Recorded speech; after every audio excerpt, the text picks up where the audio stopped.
the way, indicating that IQ is a very good predictor of long-term life success. And so here's the general rule. If your job is simple, which means you do the same thing every day, then IQ predicts how fast you'll learn the job, but not how well you do it. But if your job is complex, which means that the demands change on an ongoing basis, then the best predictor of success is general cognitive ability. And I learned that the general cognitive ability tests clump together into a single factor. That's fluid intelligence, or IQ. And then we didn't know if the factor that we had found was the same factor as IQ. And we still haven't really figured out whether or not that was the case, because it kind of depends on how you do the analysis. But anyways, I got deeply into the performance prediction literature, and I found out, well, if you wanted to predict people's performance in life, there's a couple of things you need to know. You need to know their general cognitive ability if they're going to do a complex job. You need to know their trait conscientiousness. Some of you might have heard that rebranded as grit in a very corrupt act, by the way, because it's a good predictor of long-term life success. Freedom from negative emotion, low neuroticism, is another predictor, but it's sort of third on the hierarchy. And then openness to experience, which is a personality trait, is associated with expertise in creative domains. The evidence that, now I should tell you, since it's such a complicated question, I should tell you how to make an IQ test. It's actually really easy, and you need to know this to actually understand what IQ is. So imagine that you generated a set of 10,000 questions, okay, about anything. They could be math problems, they could be general knowledge, they could be vocabulary, they could be multiple choice. It really doesn't matter what they're about, as long as they require abstraction to solve. So they'd be formulated linguistically, but mathematically would also apply. And then you have those 10,000 questions. Now you take a random set of 100 of those questions, and you give them to 1,000 people. And all you do is sum up the answers, right? So some people are going to get most of them right, and some of them are going to get most of them wrong. You just rank order the people in terms of their score. Correct that for age, and you have IQ. That's all there is to it. And what you'll find is that no matter which random set of 100 questions you take, the people at the top of one random set will be at the top of all the others, and with very, very, very high consistency. So one thing you need to know is that if any social science claims whatsoever are correct, then the IQ claims are correct, because the IQ claims are more psychometrically rigorous than any other phenomenon that's been discovered by social scientists. Now, the IQ literature is a dismal literature. No one likes it. Here's why. Here's an example. So here's a fun little fact for you, for liberals and conservatives alike. Because conservatives think there's a job for everyone if people just get off their asses and get to work. And liberals think, well, you can train anyone to do anything. It's like, no, there isn't a job for everyone. And no, you can't train everyone to do everything. That's wrong. And here's one of the consequences of that. So as I mentioned, the Armed Forces has done a lot of work on IQ, and they started back in 1919. And the reason they did that was because, well, for obvious reasons, let's say there's a war, and you want to get qualified people into the officer positions as rapidly as possible, or you'll lose. So that's a reason. Now, the Armed Forces has experimented with IQ tests since 1919. And in the last 20 years, a law was passed as a consequence of that analysis, which was that it was illegal to induct anyone into the Armed Forces who had an IQ of less than 83. Now, the question is why? And the answer was, all of that effort put in by the Armed Forces indicated that if you had an IQ of 83 or less, there wasn't anything that you could be trained to do in the military that wasn't positively counterproductive. Now, you got to think about that, because the military is chronically desperate for people, right? It's not like people are lining up to be inducted, right? They have to go out and recruit, and it's not easy. And so they're desperate to get their hands on every body they can possibly manage. And then, especially in wartime, but also in peacetime. But then there was another reason too, which was the Armed Forces was also set up from a policy perspective to take people in the underclass, let's say, and train them and move them up at least into the working class or maybe the middle class. So there's a policy element to it too. And so even from that perspective, you can see that the military is desperate to bring people in. But well, with an IQ of 83 or less, it's not happening. Okay, so how many people have an IQ of 83 or less? 10%. Now, if that doesn't hurt you to hear, then you didn't hear it properly.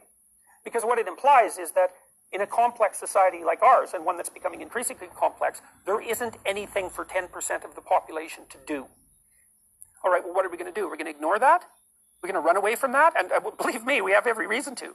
Or we're going to contend with the fact that we need to figure out how it might be possible to find a place for people on the lower end of the general cognitive distribution to take their productive and worthwhile place in society. And that isn't just going to be a matter of dumping money down the hierarchy, because giving people who have nothing to do money isn't helpful.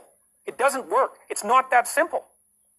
Well, so that's kind of an answer to the question of whether or not we should deal with IQ forthrightly. It's like, if you can find a flaw in that logic, like, just go right ahead. It's not like I was thrilled to death to discover all of this. By no stretch of the imagination was that the case.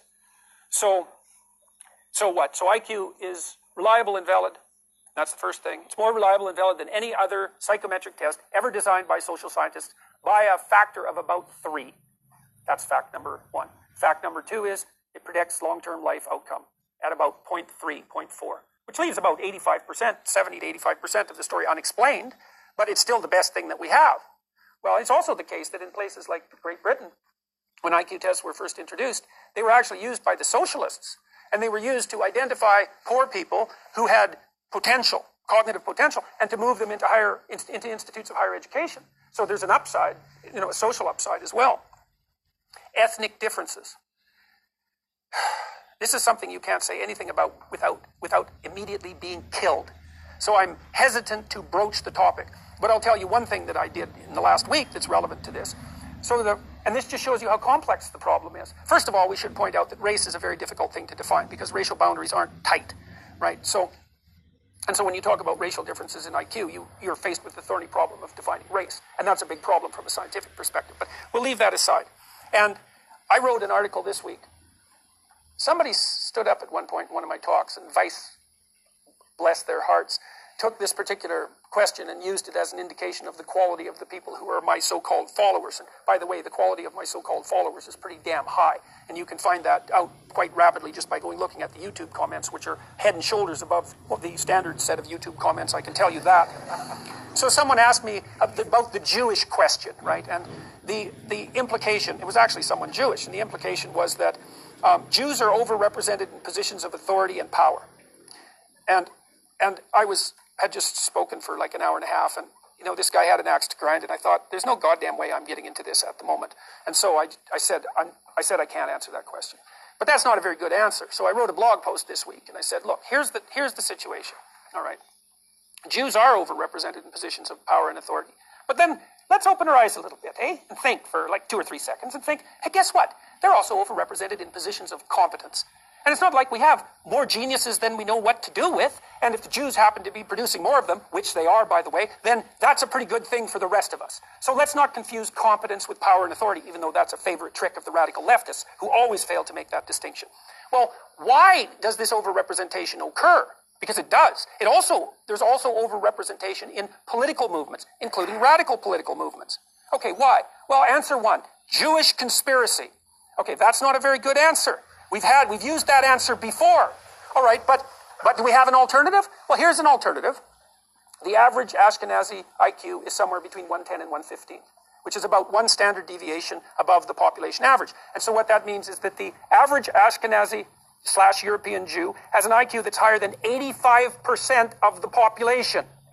That's a lot higher. Now, that doesn't make that much difference in the middle of the distribution, okay? But geniuses don't exist at the middle of the distribution. They exist at the tails of the distribution. And you don't need much of a move at the mean to produce walloping differences at the tails. And the tails are important because a lot of where we draw exceptional people from the exceptions, right? So here's another example of the same thing. Most engineers are male. Why? Because men are more interested in things and women are more interested in people. And you might say, well, that's sociocultural. It's like, no, it's not. And we know that because if you stack up countries by their egalitarian social policies, which you can do quite effectively, and then you look at the overrepresentation of men in STEM fields, the overrepresentation increases as the countries become more egalitarian. So it's not sociocultural.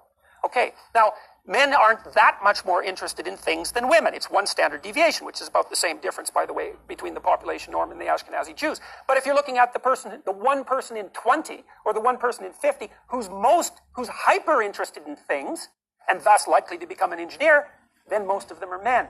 Here's another example of the same thing. Men are more aggressive than women. Now, you might ask, how much? And the answer to that is best place to look at that is in Sweden, where the egalitarian policies have been laid out for a long period of time, and you can get a more direct inference about biology. If you took a random man and a random woman out of the population, and you had to bet on who was more aggressive, and you bet on the man, you'd be right 60% of the time. So that's not that much, right? It deviates from 50-50, but it's not like 90-10, it's 60-40. Okay, so what does that mean? Well, we got a tail problem here. Again, let's say that now you decide to go out onto the extremes of aggression and you identify the most aggressive 1 in 100 persons. They're all men. Guess who's in prison? Those people. That's why most of the people in prison are men. And so this is elementary. Part of the problem in our society